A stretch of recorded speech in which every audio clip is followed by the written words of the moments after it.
everyone, I'm Dr. Megan, and I'm thrilled to be hanging out today with the awesome Chef Amanda, our executive chef at Kellyn Foundation and the creator of absolutely phenomenal whole food plant-based recipes that help to make the healthy choice the easy choice, as well as being the delicious choice.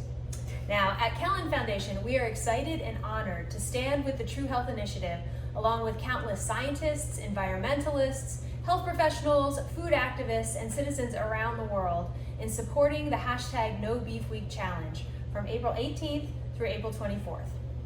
Global demand for beef is the leading driver of deforestation in the Amazon rainforest, which is an area that is critical for the health of our planet and has been disappearing at an alarming rate in response to pressure for increased cattle grazing grounds.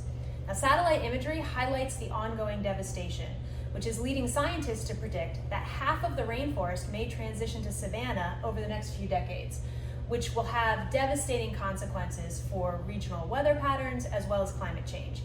But we can make a difference. We can change this trajectory and vote with our dollars by joining the No Beef Week Challenge. Well, okay, that sounds great, right? But what are we going to eat? Well, there are lots of delicious options for meat-free meals. And today we are going to show you how to make the Kellyn 3-bean and sweet potato chili. Now, this is one of my absolute favorite recipes, and I often refer to it as a gateway meal because it's perfect for people that are transitioning to a more whole food plant-based diet, and is an awesome thing to share with friends and families, to take to a party or to share for a potluck. And people won't even realize how packed with health-promoting nutrients and antioxidants it is. They will just notice how absolutely awesome it tastes. So, okay, it is delicious. It is one of my favorites. So, Amanda, tell us, how do we start making some Kellyn 3-bean sweet potato chili? So, this is one of our favorite recipes to eat and make, not only because it is delicious, it is also very easy and one of the best meals to prep for a busy week, something you want to freeze or prep and have a huge pot of to eat during the week, and even doctors can do it. Exactly. You do not have to be a chef to be able to make this meal, which is one of my favorites. So I absolutely agree with the batch cooking and having it so that you have it for the week ahead. You can use it over rice, you can use it over quinoa, you can put it in a burrito. There's all sorts of ways that this can be kind of planned over so that you have some healthy food easy to throw into your, your lunch or anything like that. So what do we have? We're going to show you today on the stove how to cook it on the stove top, but it is another easy one that you can make in a crock pot if you'd rather just have it cooking all day. So today we are going to be using the following ingredients. We are going to be using vegetable stock. Now you can get vegetable stock at the store. We definitely recommend low sodium or no sodium, but we actually make ours in-house. It's very easy, it is not complicated. You take all the scraps from any vegetables you may use during the week, throw it in a pot with some water and boil it until you get some color. Voila, vegetable stock. So that'll be going in our chili. We'll also be using it to saute our vegetables. We have crushed tomatoes. You can use either crushed or diced for this recipe. If you want a little bit more texture, you could use diced. If you wanted to do half and half, I'm happy with it. And if it's during the garden season, we sometimes use just the fresh, like seconds tomatoes that might not be as pretty to eat on a salad. We throw those in as well. We have fresh sweet potatoes. Now we will show you, you can either cook them beforehand if you want to eat the chili right away, or if it's going to be sitting in the crock pot, you can put them in raw. We have corn, we have kidney beans, black beans, and lentils hidden over here. And then, oh yes, all of our pretty beans. And then we have kale. You can sub in spinach if you prefer, but kale is a super green, and we like to put it in anything that we can. Yellow onions and green bell peppers. You can use whatever color of onion or bell pepper that you have on hand. And then we have our spices. We have our cumin, chili powder, black pepper, and salt. Now, if you're somebody that likes spicy chili, this is not spicy whatsoever. So if you want to add a little bit more spice, you can add adobo chilies. You can put jalapenos on top. You can add jalapenos into the actual mixture to cook with it. It's purely up to you. We just made it as least spicy as possible so you can build on top of it.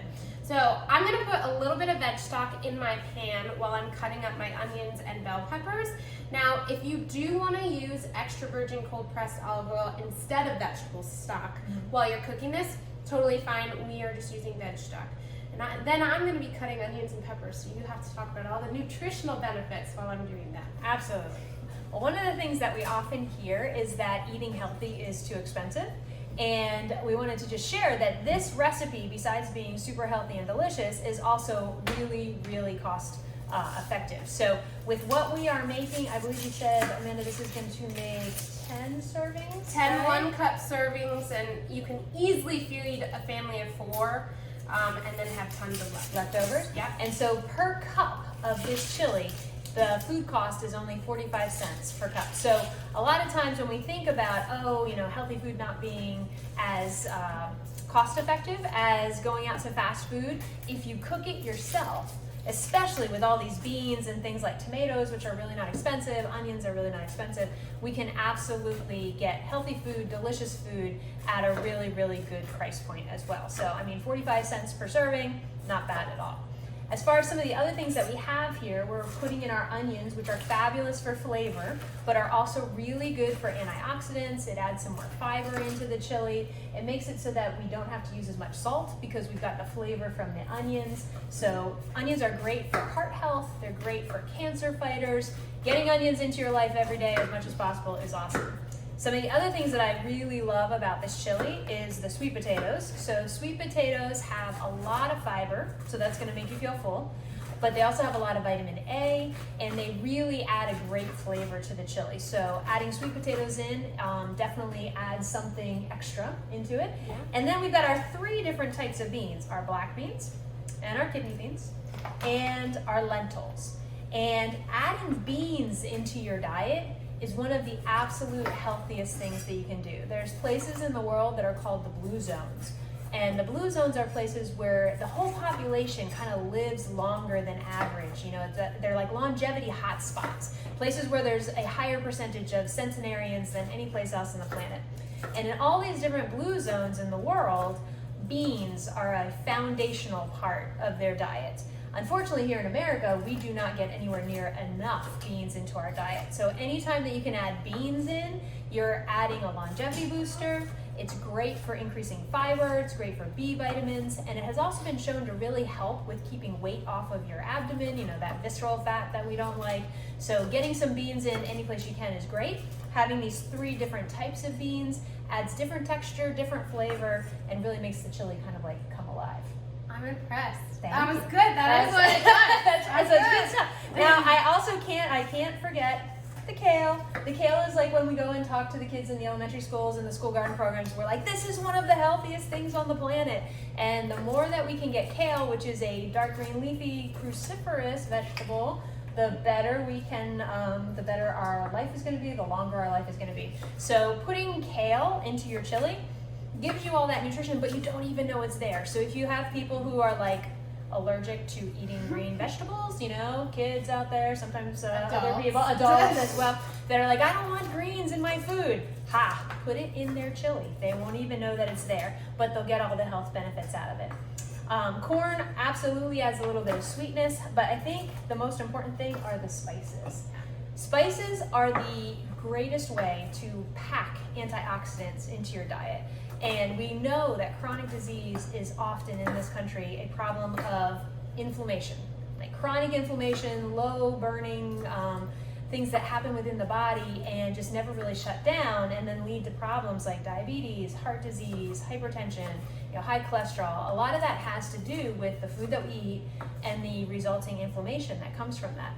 Spices are a great way to calm down that inflammation. They are packed with antioxidants in very small packages. You don't need a whole lot of them. So having these spices in the chili definitely makes a huge difference as far as the health benefits as well as the flavor benefits. And I do want to clarify, spices doesn't necessarily mean spicy. And most Americans actually, for only about 5 to 10 servings, this is a lot of spices to put into something. But the reason we're adding more is because we're trying to cut down on the additional salt. So spices can also add a lot more flavor in addition to our onions and things like that. So you don't have to use as much salt to have the flavor that you want. That's an excellent point because we know that most Americans have way too much salt in their diet, And the recommended amount for healthy younger adults, children, is only 2,300 milligrams of salt a day, which I believe, Amanda, is only a teaspoon. Only one teaspoon of salt. So if you can imagine that 1 teaspoon of salt, you probably would not be surprised that most Americans get almost twice that much, anywhere between 3,000 and 4,000 milligrams a day. Now, for adults that already have chronic disease or adults that are older, the recommendation is 1,500 milligrams a day. So that's only like 2/3 or 3/4 of a teaspoon. Right. So it's really, really important to try to come up with other ways to flavor your food that doesn't mean taking out the salt shaker and putting all that extra salt in, because we know that increases our risk of hypertension, that can lead to stroke, all sorts of problems, kidney diseases. So we want our food to taste phenomenal, but not be overloaded with salt. Speaking of phenomenal, I cut those things up so quickly. Yes, that is awesome. So I hear them sizzling over there. Yes. I can start to smell the onion sauteing, which is fabulous. So the big thing when you are sauteing with vegetable stock is you want your pan to be very hot, so that you are not only purely steaming the vegetables. We do want to get some Maillard reaction, caramelize all of the sugars, the naturally occurring sugars in the vegetables. So I have a hot pan, I put my onions and peppers in there, and I'm going to add my spices. You want your spices to have time to actually bloom in your cooked product, so it's not just a raw spice. So I'm going to be adding in my chili powder and my cumin and my salt and pepper. The goal with the peppers and onions is to make sure that they get translucent and caramelized, and then we will add in all of our other stuff. Now, if you are using raw sweet potatoes at this point, you add it in with the cooking vegetables. If you were adding already cooked sweet potatoes, you're going to add them in at the end so that they don't disintegrate into the chili. That makes sense. A lot of times when I do the sweet potatoes, I steam them or bake them ahead of time, and then they're already smooshy. So then they would, yes, I like smooshy sweet potatoes. So once they've gotten to that point, so you're saying you would add them in later, yes, instead. So that you would still get the textures that you're looking for. All right, so you're putting in all the spices. I am. All right, we already got our sweet potatoes in. That's awesome. Actually, you know what I could use that for? I could take all of my vegetable scraps that I just made and put them in this quart container, a plastic bag, a random bowl that you have around, and keep it in my fridge until the time that I want to make veg stock. And then I already have all my veg stock components. Throw it on the stove, forget about it until I see color, about 20 minutes. And then I have easy strain veg this stock. out, and then you got the veg stock, right? Yeah. So can you freeze the veg stock? Easily, yeah. So what we do in my household, I don't know if your households are like mine, but we're crazy busy and I feel like we're going in 10 million different directions. So I need quick and easy food at the end of the day that is healthy for me. So what we do is we actually freeze about 2 cups of veg stock in our freezer in little containers. Now, we're a kitchen family, so we have these coming out of our out of every cupboard. But if you have Ziploc bags, or if you even have ice cube trays, you can put veg stock in those for quick saute, or even just the containers, 2 to 4 cups. Easy, break out, and then you can cook with it. So once again, a way to save money, that healthy food does not have to be that expensive. Because I agree, the salt in the prepared veg stock that you can get at the grocery store can often be, a problem if you're using it for cooking. It's probably better than going out to a takeout meal or to a fast food meal. But if we make our own veg stock, it turns out to be, basically free because it was vegetables that we bought anyway. And then we can decide how much salt we're putting in the food as opposed to it coming from the veg stock, which totally makes sense. Yep. So once this does get all sauteed, we're going to add all of these things in and let it cook for about 20 minutes until everything comes together. The kale is wilted, and we're going to give it a taste to make sure the seasonings have actually bloomed. Okay, so you said how long are we going to let it go? About 15, 20, 25 minutes, depending on batch size. If it's a smaller batch size, it's going to cook quicker. If you're cooking for like 30 people, it may take a little bit longer.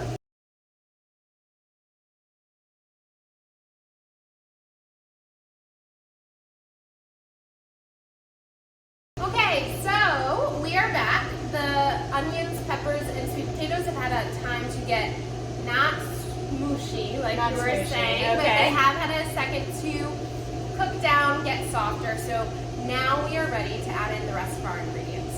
So, Dr. Megan, what would you like to add in first? Chili is easy. You can it's do very anything. hard to mess chili up. All right, kale. Okay. Let's do the kale.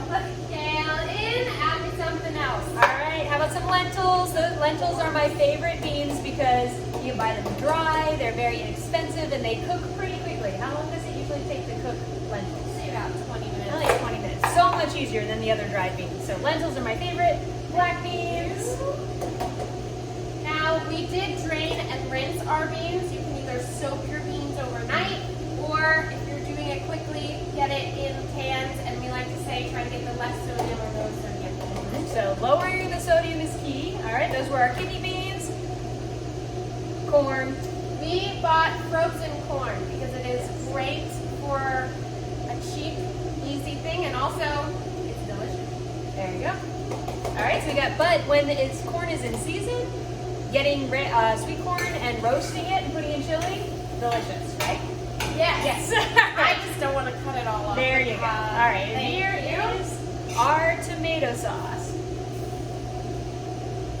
Okay, and as a reminder, you can use crushed tomatoes. You can also use diced tomatoes. You can use a combination of both. Throw some real fresh tomatoes in that were not from a can. It's hard to mess up chili. That is one of the best things about chili is it is a very forgiving meal, and we're giving you some examples of things that can go in your chili, but truly anything that is hanging around vegetable-wise in your fridge that you would like to use, throw it in the chili because it just adds a little bit of extra flavor, a little bit of extra fiber. And you know, one of the other things that we hear a lot as far as eating, you know, plant-based food like this is, where do we get our protein, right? Well, I'm happy to say that this recipe, because first of all, plants have protein, and there's protein in lots and lots of different plant foods. But in this recipe with all the beans and the rest of the ingredients, there's actually more than 9 grams of protein per serving, so that's in 1 cup. And there's more than 8 grams of fiber. In general, Americans are not deficient in protein, but they are deficient in fiber because we want to try to get closer up for women, more than 25 grams of fiber a day. For guys, more than 38 grams. Truly, it would probably be better for all of us to get even more than that. So getting 8 grams of fiber in 1 serving is awesome because most Americans only get between 12 and 15 grams of fiber a day, which is nowhere near enough. So the cool thing about eating plant-based is you can get your protein, you also get your fiber, you get all those antioxidants that help decrease your inflammation, and it's absolutely phenomenally delicious and also very filling. Phenomenally delicious. Phenomenally delicious, yes. Not to mention the way you eat it and how you prepare it can add some extra protein and fiber. So we often like to put guacamole on top of our chili, have it on with some whole grain bread on the side or some fresh made cornbread, or next to a very large salad. That will fill you up for a while. Absolutely. This has got a lot of satiating ingredients in it, but then we could also, like we said, put it over quinoa. That would give you some more protein, more fiber, put it over rice. So if you make a meal like this, there's probably going to be lots of leftovers that you can have, or like we like to call them, plandovers, and you can use them for the rest of your week when you're going to lunches or for an easy, quick dinner, and absolutely, you will not miss the meat. Nope. This will become your new favorite chili, I promise. Absolutely. Well, it was awesome hanging out with you guys today. We look forward to seeing you again sometime. And remember, in the meantime, go check out the No Beef Week Challenge and try the Kellyn 3-bean sweet potato chili. Thanks for hanging out with us.